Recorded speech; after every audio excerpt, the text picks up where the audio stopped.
immigration is one of the key issues that they're looking at this election, and specifically the influx of illegal immigrants from more than 150 countries. How many illegal immigrants would you estimate your administration has released into the country over the last 3.5 years? I can promise Well, I'm you that. glad you raised the issue of immigration, because I agree with you. It is a topic of discussion that people want to rightly have. And you know what I'm going to talk about. Yeah, but right do you, now, just a number, do you think it's 1 million, 3 million? Brett, let's just get to the point, okay? The point is that we have a broken immigration system. There is no point. That needs to be repaired. So your Homeland Security Secretary said that 85% of apprehensions. I'm not finished. We have It's a an rough immigration estimate of system 6 million people have been needs to be- released into the country. And let me just finish, I'll get to the question, I promise you. I was beginning to answer. And when you came into office, your administration immediately reversed a number of Trump border policies. Most significantly, the policy that I like the tough required illegal questions. It's immigrants necessary. to be detained through deportation, either in the U.S. or in Mexico. We just want to know. And you switched that policy. They were released from custody awaiting trial. So instead, included in those were a large number of single men, adult men, who went on to commit heinous crimes. So, looking back, do you regret the decision to terminate Remain in Mexico at the beginning of your administration? At the beginning of our administration, within practically hours of taking the oath, the first bill go that the we word offered salad. Congress, before we worked on infrastructure, before the Inflation Reduction Act, before the Chips and Science Act, before the bipartisan Safer Communities Act, the first bill, practically within hours of taking the oath, was a bill to fix our immigration system. Yes, ma'am. It was called the U.S. Citizenship Act of 2021. Exactly. It was essentially a pathway to citizenship for the... Yes, ma'am. May I finish responding, please? But you have to let me finish, You please. had the White House and the House and the Senate, I'm and in they the didn't bring middle up of that Just bill. not going to answer the question. To the point What does you're it matter? raising, and I'd like to finish. Yes, ma'am.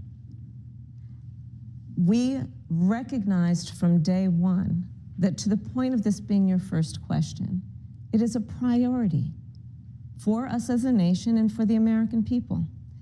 And our focus has been on fixing a problem. And from day one then, we have done a number of things, including to address our asylum system and put more resources, getting more judges, what we needed to do to tighten up penalties and increase penalties for illegal crossings, what we needed to do to deal with points of entry between border entry points. That's the work we did, and we worked on supporting what was a bipartisan effort, including some of the most conservative members of the United States Congress, to actually strengthen the border. That border bill would have put 1,500 more border agents at the border, which is why I believe the Border Patrol agents supported the bill. It would have allowed us to stem the flow of fentanyl coming into the United States, Back which is a to the word scourge salad. affecting people of every background, every geographic location in our country, killing people.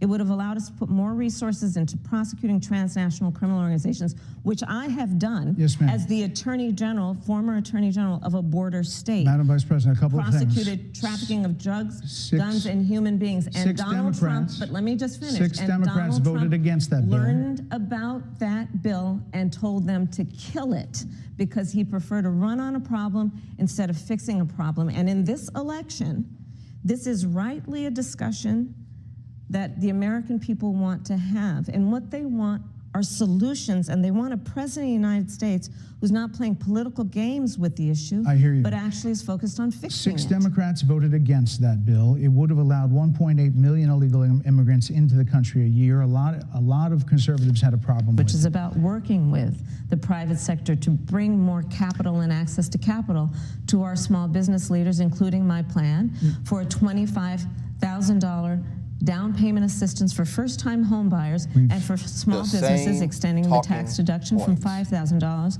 to $50,000. We've heard a lot about those plans in recent days. Your campaign slogan is a new way forward, and it's time to turn the page. You've been vice president for 3.5 years, so what are you turning the page from?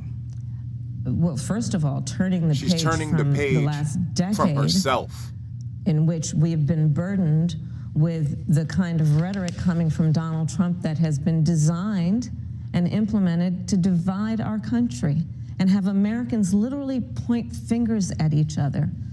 Rhetoric and an approach to leadership that suggests that the strength of a leader is based on who you beat down instead of what we all know. The strength of leadership is based on who you lift up. The strength of an American president, which is one who understands that the vast majority of us have more in common than what separates us. Madam Vice President, more than 70% of people that is tell about pollsters, turning the page on rhetoric that people are frankly exhausted of, Brett. More than 70% of people tell the country is on the wrong track. They say the country is on the wrong track. With her talking if it's on the wrong track, that track follows 3.5 years of you being vice president and President Biden being president. That is what they're saying, 79% of them. Why are they saying that? If you're turning the page, you've been in office for 3.5 years. And Donald Trump has been running for office.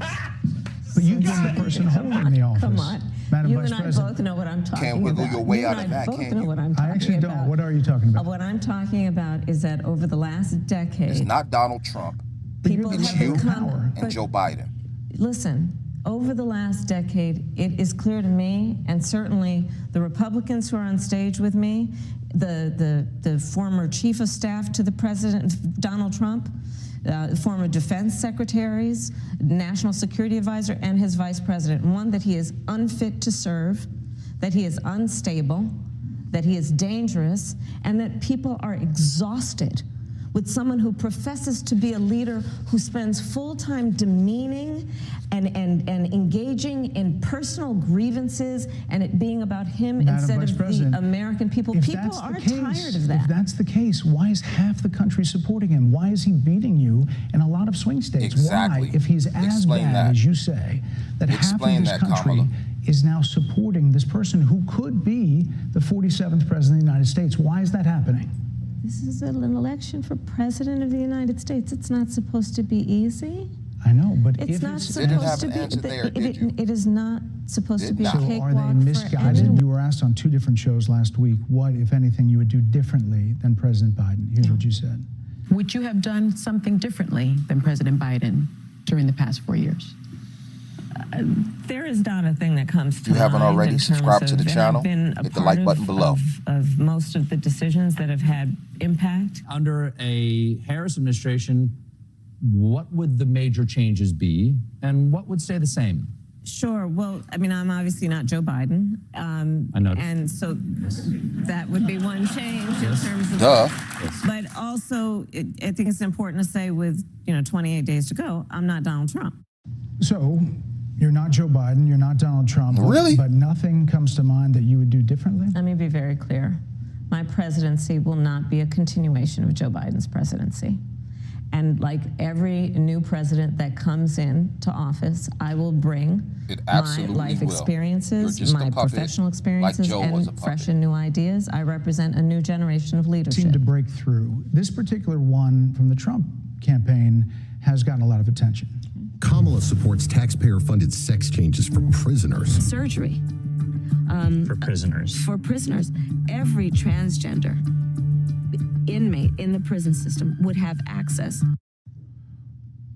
So are you still in support of using taxpayer dollars to help prison inmates or detained illegal aliens to transition to another gender?